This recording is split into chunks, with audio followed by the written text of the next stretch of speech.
السلام علیکم ورحمۃ اللہ وبرکاتہ۔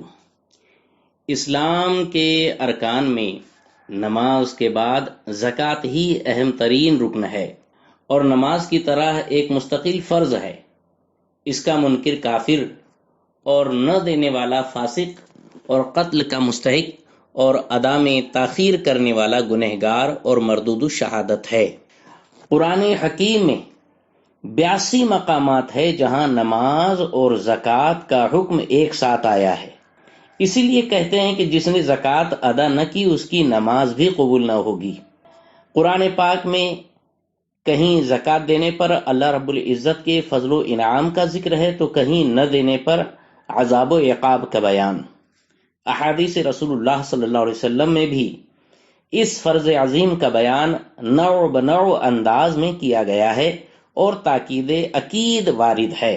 7.5 تولہ سونا جو کہ 87.5 گرام کے برابر ہوتا ہے۔ یہ بھی یاد رکھیں کہ 52.5 تولہ چاندی جو 612.36 گرام کے برابر ہوتی ہے، اور مال تجارت جس کی قیمت چاندی کے نصاب کی قیمت کے برابر ہو۔ اور نمبر 4، 52.5 تولہ چاندی کی رقم روپیے، پیسے، نقدی کی شکل میں مندرجہ بالا 4 قسم میں سے کسی ایک کا پورے طور پر مالک ہونے پر حولان حول یعنی 1 سال مکمل گزر جانے پر مسلمان عاقل بالغ کے ذمے زکوٰۃ کی ادائیگی لازم آتی ہے۔ ساتھ ہی یہ مال قرض سے فارغ ہو، یعنی قرضہ ادا کر دینے کے بعد ضرورت سے زیادہ بچا ہوا فاضل مال ہو۔ اب تک یہ بات صاف ہو گئی کہ غیر مسلم پر زکوٰۃ واجب نہیں، اور دوسری بات کہ نابالغ پر بھی زکوٰۃ واجب نہیں، چاہے وہ کتنا ہی کروڑ پتی کیوں نہ ہو۔ اور تیسری بات، پاگل پر بھی زکوٰۃ واجب نہیں جو سال بھر پاگل رہا ہو۔ ہاں، اگر سال کے شروع اور اخیر میں اچھا ہو جاتا ہے تو اس پر زکوٰۃ فرض ہے۔ اور چوتھی بات یہ بھی پتہ چل گئی کہ قرضہ ادا کرنے پر 52.5 تولہ چاندی کی قیمت کے برابر رقم نہ بچتی ہے تب بھی زکوٰۃ واجب نہیں۔ پورا قرضہ دے لینے کے بعد 52.5 تولہ چاندی کے برابر رقم نہیں بچ رہی ہے تو زکوٰۃ واجب نہیں، بھلے ہی وہ عالیشان بنگلے اور کار والا کیوں نہ ہو۔ یہ بات بھی سمجھ لینا چاہیے کہ حولان حول یعنی سال گزرنا اسلامی سال کے اعتبار سے ہوگا، انگریزی سال سے نہیں۔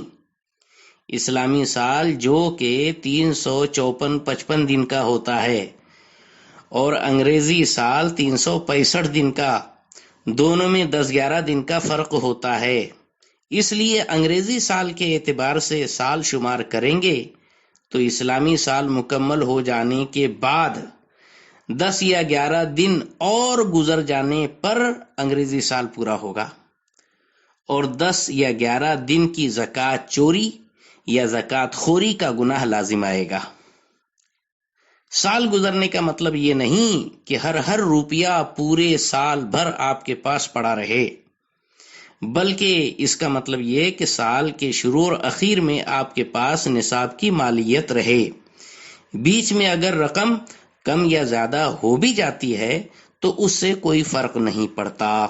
مثال کے طور پر زندگی میں پہلی بار زید کے پاس 52.5 تولہ چاندی کی قیمت کے برابر سونا، چاندی، مال تجارت، نقد رقم ملا کر جمع ہوئے تو وہ تاریخ وقت نوٹ کر لیا جائے گا۔ اب اگلے سال اسی تاریخ اسی وقت پر اگر اس کے پاس 52.5 تولہ چاندی کی مالیت یعنی قیمت ہے تو یہ سال گزرنا ہوا، بھلے ہی درمیان میں خرچے بڑھ جانے پر صرف 5,000 روپیے بچے تھے، لیکن تاریخ آتے آتے رقم بڑھ کر نصاب تک پہنچ گئی تو اس میں کوئی حرج نہیں۔ ہاں، یہ بھی یاد رہے سال مکمل ہونے کے درمیان اگر اور بھی لاکھوں روپیے کا منافع ہوا تو ان لاکھوں روپیے کی زکوٰۃ بھی اسی نصاب کے سال پورا ہوتے ہی ادا کریں گے۔ ان لاکھوں پر الگ الگ سال نہیں گزاریں گے۔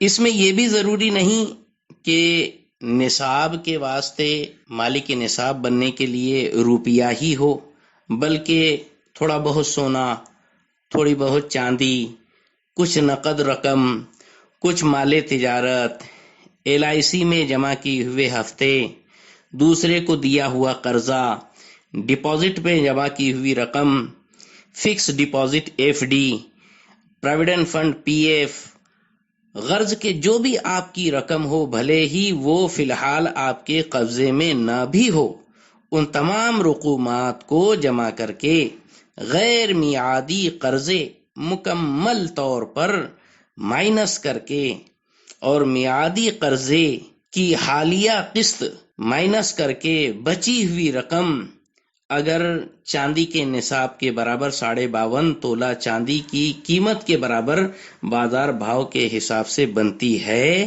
تو آپ صاحب نصاب ہوئے اور زکوٰۃ کی ادائیگی آپ پر واجب ہے، ورنہ نہیں۔ السلام علیکم۔ انشاءاللہ اگلی قسط بہت جلد آپ تک پہنچائی جائے گی۔ آپ تمام ویڈیوز کو بغور دیکھیں، سمجھیں اور اس پر عمل کرنے کی بھرپور کوشش کریں۔ اللہ تبارک و تعالی ہمیں علم سیکھنے، اس پر عمل کرنے، دوسروں تک پہنچانے، عام کرنے کی سعادت عطا فرمائے۔ السلام علیکم ورحمۃ اللہ وبرکاتہ۔